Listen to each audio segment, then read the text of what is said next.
Okay, so I'm back, and I think it's a good idea at this point to kind of give ourselves a working definition of what we mean by culture as we start this course.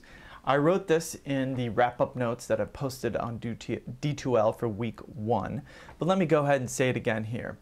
As I've said, sociologists have rediscovered culture in the last 30 years.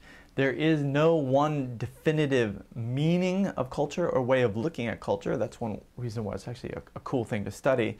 But I like to kind of have this general definition that that kind of brings some ideas a little bit together for us. So I would call this sociological study of culture is the study of the creation, role, and use of meaning in society. So the creation, role, and use of meaning in society. All right, the smart ones out there have already said to themselves, what the heck do we mean by meaning? Well, oftentimes when you and I kind of talk about the meaning of our lives or the purpose of life, we have a tendency to think of meaning as kind of an alternative sphere of our lives that's not a part of day-to-day, and is something that's based on our kind of reflecting on life and something that's deep or that's profound. But I'd like to pull back from that meaning of meaning a little bit to say that to think about meaning in a more kind of a sociological sense. In other words, everything we do means something, and it can mean things on very different levels.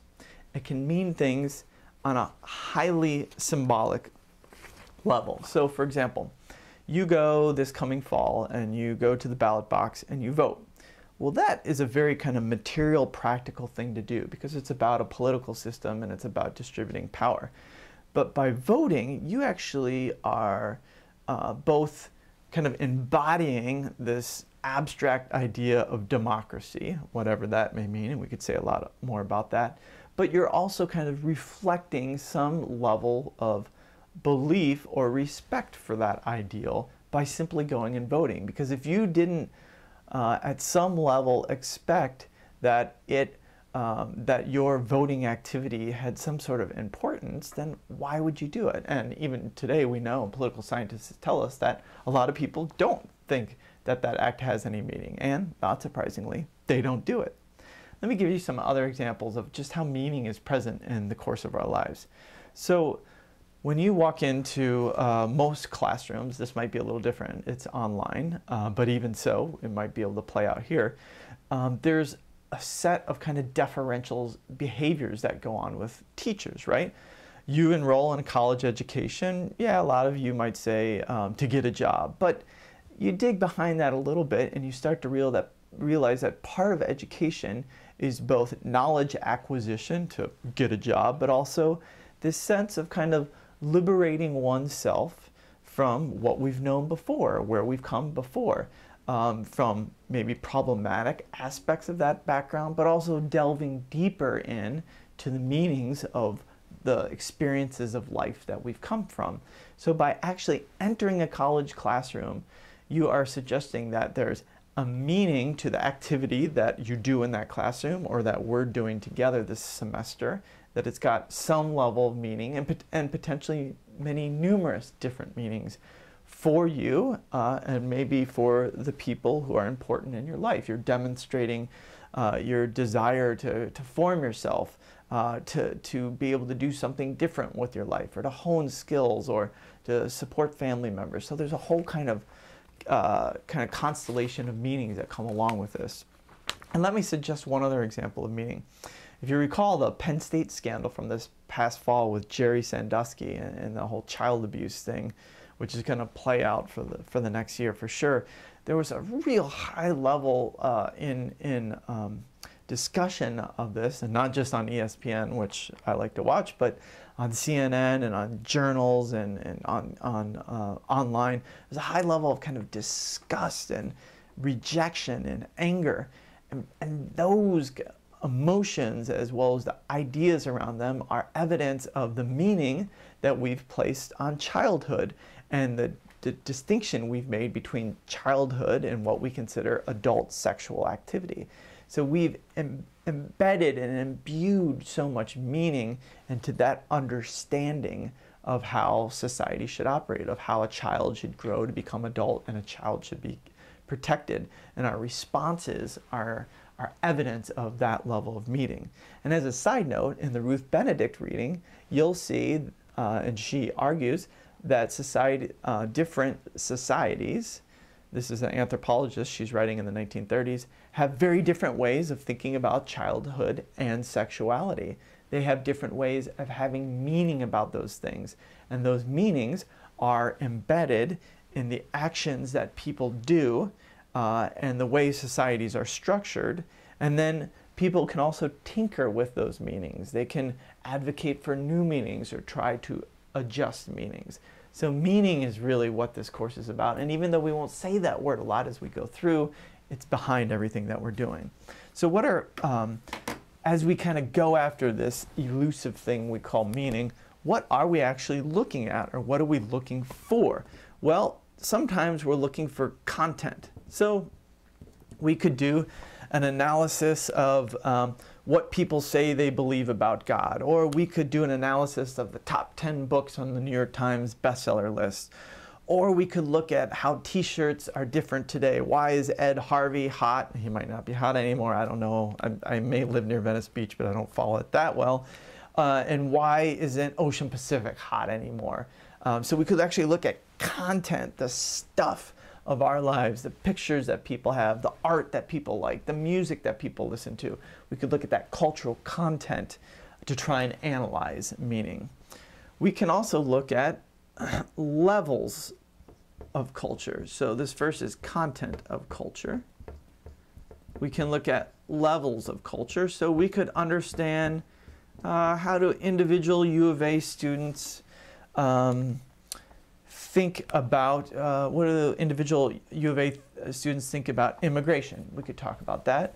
Or we could talk about, well, what does the University of Arizona and other governmental institutions in Arizona, how do they deal with immigrants and immigration? Maybe there's conflicts going on. Does Arpaio ring a bell for any of you? And so we would start to see that there can be contestations between organizations, among individuals with organizations, about the meaning of things. And indeed, that's one reason immigration has become such a political issue, is because people wanted to latch meanings about the United States and about race and about economics onto what's an incredibly complex issue and try and simplify it in certain ways. So if we're talking about culture and meaning, we can look at the levels it works at. Individuals, groups, organizations, big institutions like the federal government. We could look at nations. We could look at economic systems like, capitalism or authoritarian-driven capitalism of China. We can kind of make these groupings at different levels. So part of the trick as we go through the rest of this course is to think about what level of culture that we're talking about. Another thing that we use in this, trying to catch this idea of meaning, is we want to look at the influence of culture. So we want to know how does meaning influence other parts of our cultural lives. We've often been trained, and Ruth Benedict in the reading even mentioned this, to think that somehow our systems of government and economics are straightforward, driven by kind of rational calculation at this deep natural level of the way economics and politics must operate. But actually, those are completely suffused with meanings, and the meanings about actions, like the vote I mentioned, influence how we do those things or what power those have in social life. So we want to look at the influence of culture on other parts of society, such as family, education, class, economy, politics, all this sort of stuff. And then one last thing we really want to attend to when we're thinking about culture is we want to think about what's the role of agency.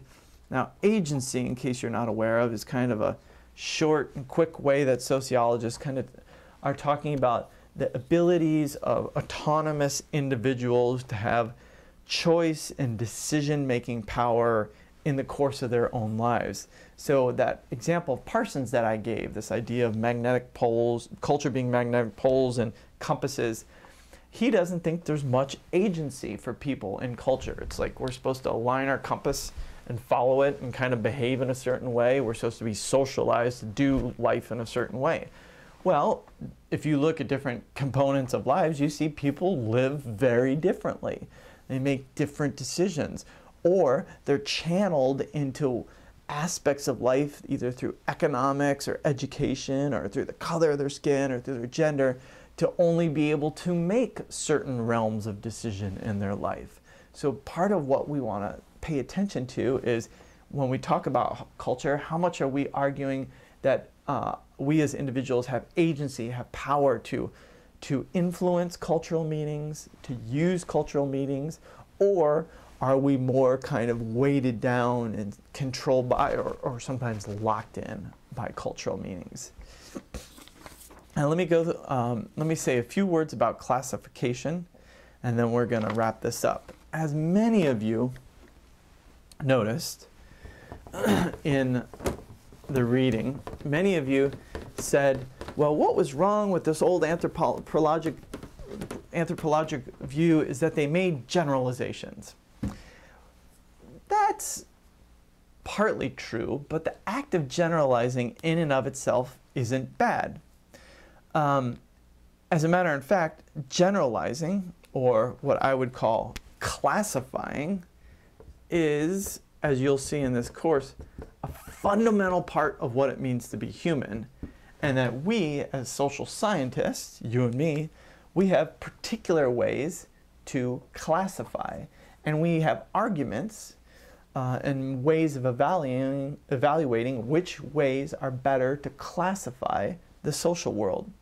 Now, this is difficult for you and I to understand because we're Americans, or at least we live in the United States more than likely, in the year 2012, and we think that our lives and everything that happens around us is due to individual choices, that we will certain things to happen. You and I often find it hard to believe or to even imagine that there's this thing called society that affects us in intricate ways that are hard to see. So because we have this deep respect for individuals, we're very resistant to this idea of generalizing or grouping or labeling, because we want to respect that individuals are unique and different. Now, I'm not saying individuals are not unique and different, but what I'm saying is that idea, that meaning that we have about our lives makes it hard for us sometimes to imagine things sociologically, to imagine how we can generalize and make sense of social patterns out there. But we know as sociologists that generalizations are important. You can think of Max Weber's ideal types. If you took intro to sociology, you probably learned about that. Or you can think of the importance of classes and class conflict and Karl Marx. And we're going to discover other ways of classification throughout this course. And ironically, the whole idea of labeling, that was something we as sociologists came up with. Labeling theory from the 1950s and 1930s. Howard Becker is an important founder of that school of sociological thought, by which he said one of the ways society works is by labeling people as, say, for example, he would look at homeless people or people on drugs, and society might label them, place them in certain groups. Becker was never arguing to say labeling shouldn't exist at all, but he was arguing to say we should be attuned to what drives our system of labeling, whether it's about power or inequality, or whether for us as sociologists it's about discovering patterns in reality and helping us to be freer, more thoughtful people. Let me pause here. I'll come back for the final segment and we'll be done.